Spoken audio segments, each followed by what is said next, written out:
Banana Waffle comes back and says that I think Platy was onto something with his theory of forms. Like, forms? He was talking about perfect forms. That was Plato, right? I'm just gonna check that real quick. Plato forms.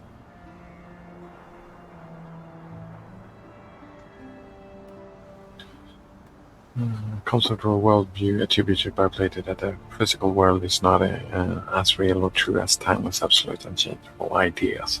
According to this theory, ideas in the sense of capitalized into ideas or forms. Yeah. The essence of all things, like the idea of a round is more real than like a ball or whatever. Plato speaks of these entities only through the characters, primarily Socrates. Right, that's.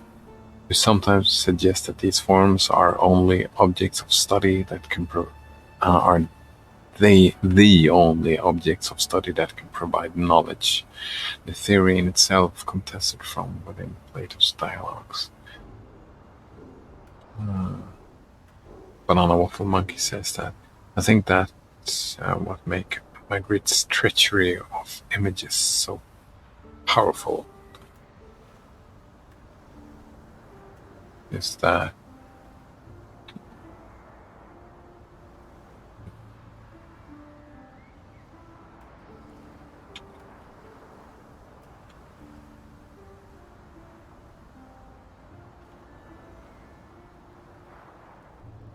all right, that one.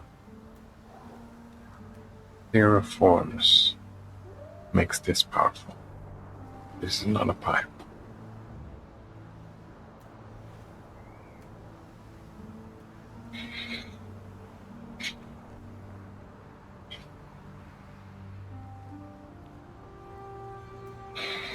Well, I'm not even convinced with the theory of forms. I mean, when we talk about that the physical world is not as real or true as timeless, it becomes this idea becomes an issue as soon as you look into what does real mean. I mean, from a person's perspective, like, our brain is not round.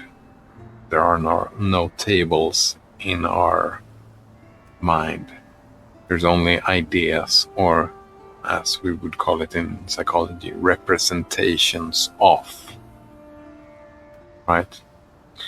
And in that, from a person's perspective, I mean, that's where Descartes went with his cogito ergo sum, is that he said that we end up in a situation where all I can know is what I know. Everything outside of me can be...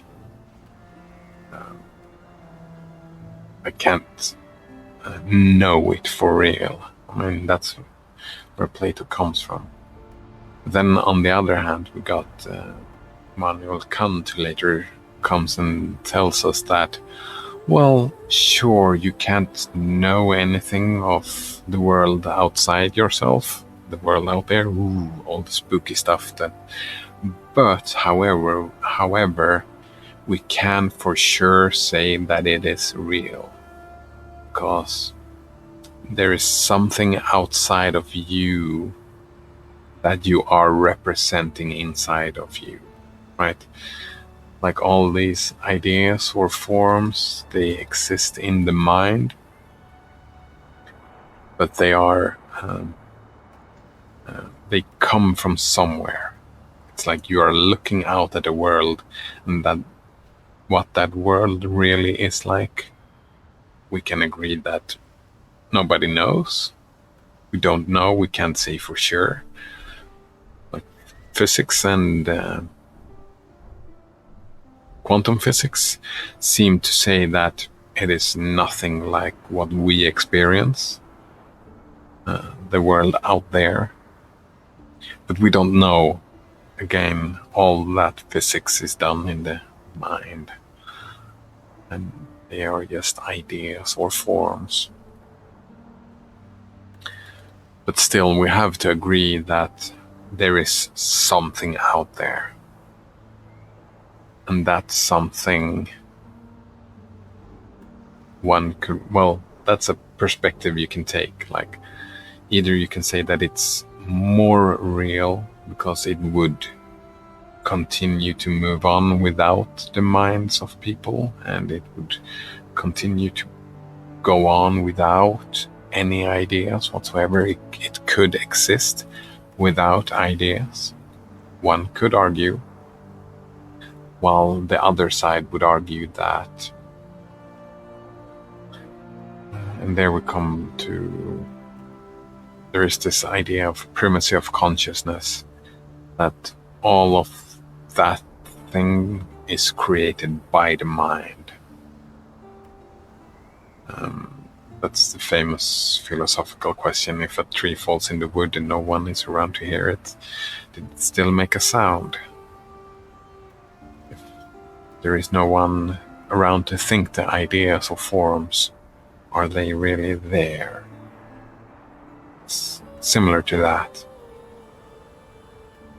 I would probably end up in the camp that says that the ideas are not independent existences or forms. I would probably argue that they do exist in the mind. But I would also argue that they are as real as the rest of the world. I would not say that one is more real than the other. What do you think about that? Oh, right, I should have done this so you could have read it as well. Banana Waffle Monkey says that I think epistemology gives me a headache. For sure it does. It's so difficult to wrap your head around. Epistemology, for those who doesn't know, it's the study of knowledge. What is knowledge? And it's rough. It's such a rabbit hole.